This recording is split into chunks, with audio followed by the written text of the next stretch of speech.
شروع اللہ کا نام لے کر جو بڑا مہربان نہایت رحم والا ہے۔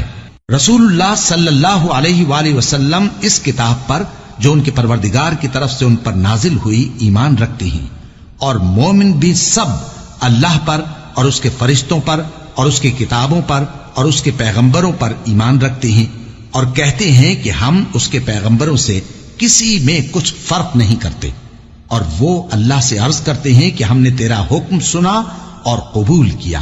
اے پروردگار، ہم تیری بخشش مانگتے ہیں اور تیری ہی طرف لوٹ کر جانا ہے۔ اللہ کسی شخص کو اس کی طاقت سے زیادہ کا ذمہ دار نہیں بناتا۔ اچھے کام کرے گا تو اس کو ان کا فائدہ ملے گا، برے کرے گا تو اسے ان کا نقصان پہنچے گا۔ اے پروردگار، اگر ہم سے بھول یا چوک ہو گئی ہو تو ہم سے مواخذہ نہ کیجو۔ اے پروردگار، ہم پر ایسا بوجھ نہ ڈالیو جیسا تو نے ہم سے پہلے لوگوں پر ڈالا تھا۔ اے پروردگار، جتنا بوجھ اٹھانے کی ہم میں طاقت نہیں اتنا بوجھ ہم پر نہ رکھیو، اور اے پروردگار، ہمارے گناہوں سے درگزر کر اور ہمیں بخش دے اور ہم پر رحم فرما۔ تو ہی ہمارا مددگار ہے، سو ہم کو کافروں پر غالب